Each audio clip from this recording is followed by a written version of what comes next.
여러분, 황금알을 낳는 거위라는 말 들어보셨죠? 한때 소프트웨어 산업이 바로 그랬습니다. 그런데 지금 거대한 폭락, 이른바 소프트웨어 멜트다운을 겪고 있어요.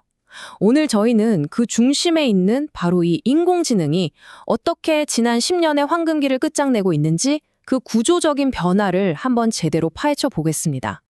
정말 불과 몇 년 전만 해도 그랬어요.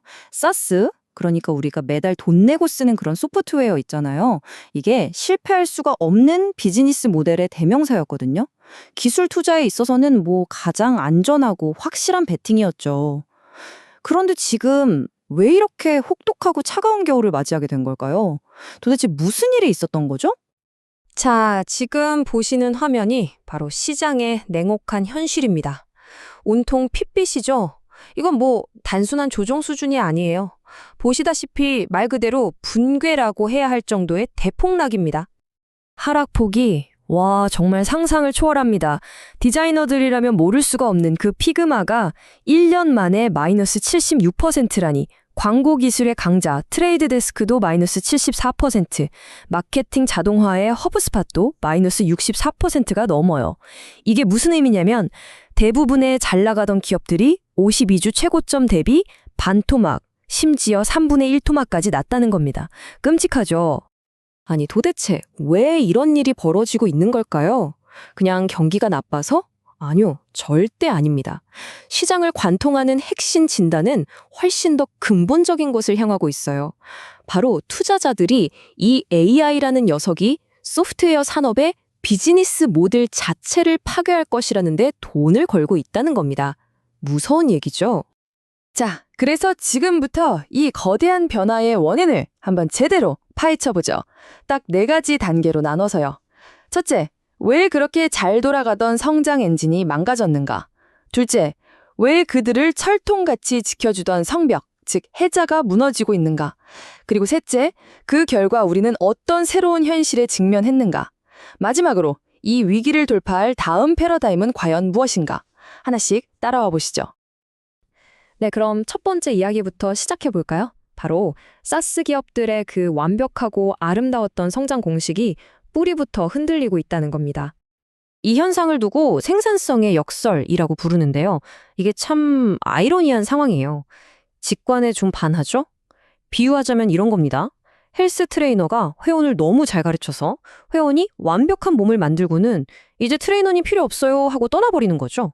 그러니까 고객사를 성공시켰더니 오히려 우리 회사 매출이 줄어드는 이런 기가 막힌 구조가 되어버린 겁니다. 자, 이 그림을 보시면 모든 게 한눈에 들어옵니다. 과거와 현재의 성장 공식이 어떻게 180도 뒤바뀌었는지 아주 명확하게 보여주죠.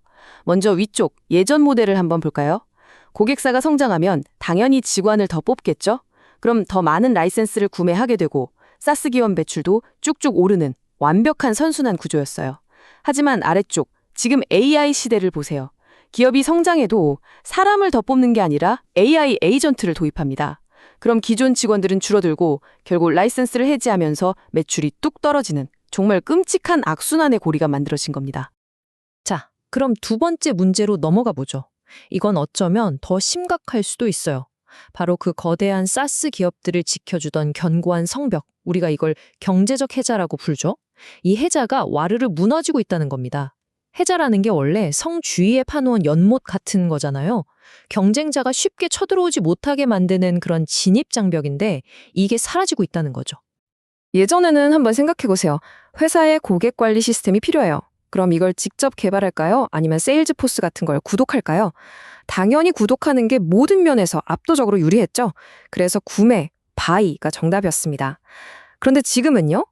상황이 완전히 180도 바뀌었어요. 클로드 코드 같은 엄청난 AI 코딩 도구들이 나오면서 이제는 개발 전문가가 아니더라도 며칠이면 뚝딱 하고 필요한 선의 소프트웨어를 직접 만들어버리는 빌드, 그런 시대가 열린 겁니다. 바로 이 그림이 지금 상황을 아주 잘 보여주고 있어요. 과거에는 소프트웨어의 그 엄청난 복잡성 자체가 거대한 성벽이었어요. 아무나 넘볼 수 없는 해자였죠.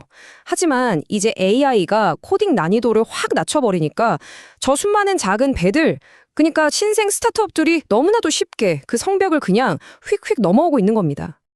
그리고 바로 이 빈틈을 AI 네이티브라고 불리는 새로운 경쟁자들이 무섭게 파고들고 있습니다. 얘네들은 접근법 자체가 완전히 달라요.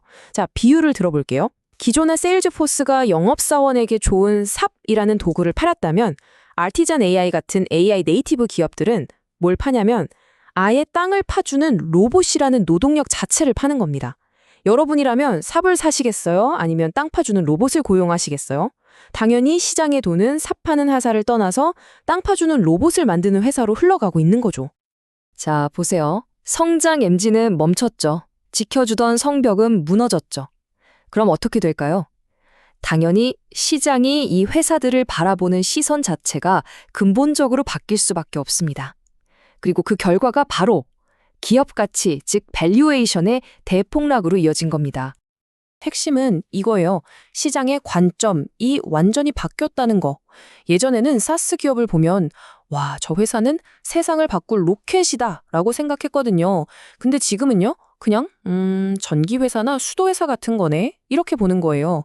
안정적이긴 한데 뭐 더 이상 폭발적으로 성장하진 않는 그런 저성장 유틸리티 기업으로 취급하기 시작한 거죠. 생각해보세요. 누가 수도회사 주식을 사면서 막 10배 오를 거라고 기대하진 않잖아요? 똑같아진 겁니다. 개별 기업 사례를 뜯어보면 이게 더 명확해져요. 예를 들어 피그마. 디자이너들의 절대적인 지지를 받던 독점적인 툴이었잖아요. 그런데 갑자기 AI가 이미지를 뚝딱 만들어내는 기술이 나오니까 그 독점적인 지위, 그 해자가 흔들리기 시작하는 겁니다. 데이터 크라우드의 왕이었던 스노우플레이크도 마찬가지예요. 거대 언어 모델, LLM 자체가 데이터를 처리하는 능력을 갖추게 되면서 사람들이 그럼 스노우플레이크가 계속 필요할까? 이런 근본적인 질문을 던지기 시작한 거죠.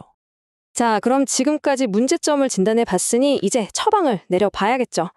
과연 이 무시무시한 AI 시대에 살아남기 위한 다음 패러다임은 무엇일까요?